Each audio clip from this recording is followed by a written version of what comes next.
Willkommen zu dieser technischen Anleitung zum Dyson V15.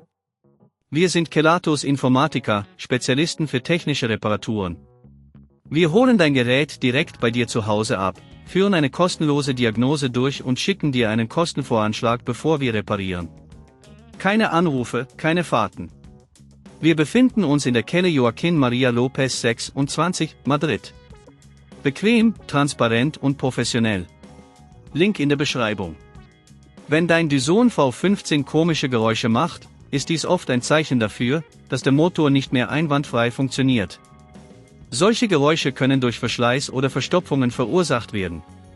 Wenn du das Problem ignorierst, kann es zu einem vollständigen Ausfall des Gerätes kommen, was eine teurere Reparatur zur Folge haben kann.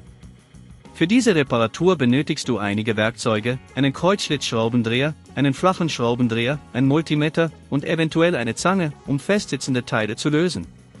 Beginnen wir mit der Reparatur. Zuerst musst du das Gerät sicher öffnen. Schalte den Dyson V15 aus und ziehe den Stecker. Entferne die Staubbehälter und öffne die Gehäuseschrauben mit dem Kreuzschlitzschraubendreher. Achte darauf, die Schrauben an einem sicheren Ort aufzubewahren. Nachdem du die Schrauben entfernt hast, kannst du das Gehäuse vorsichtig abnehmen. Überprüfe, ob alle Kabel noch festsitzen und keine Risse im Gehäuse vorhanden sind. Wenn du das Gehäuse geöffnet hast, wirst du den Motor sehen. Um den defekten Motor zu lokalisieren, höre genau hin und suche nach Unregelmäßigkeiten.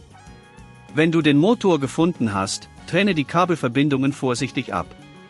Achte darauf, dass du die Kabel nicht beschädigst. Nun kannst du den Motor lösen, indem du die entsprechenden Schrauben mit dem Kreuzschlitzschraubendreher entfernst. Wenn dir das an dieser Stelle zu kompliziert wird, denk daran, dass wir bei Kelatos dein Gerät zu Hause abholen und es dir repariert zurückschicken. Nachdem der alte Motor entfernt ist, setze den neuen Motor an die gleiche Stelle und befestige ihn mit den Schrauben. Schließe die Kabel wieder an und achte darauf, dass alles richtig sitzt. Überprüfe, ob keine Kabel eingeklemmt sind, bevor du das Gehäuse wieder schließt. Setze das Gehäuse wieder auf das Gerät und schraube es fest. Stelle sicher, dass alle Schrauben an ihrem Platz sind und das Gehäuse sicher sitzt. Zum Schluss teste das Gerät, indem du es einschaltest und hörst, ob die komischen Geräusche verschwunden sind.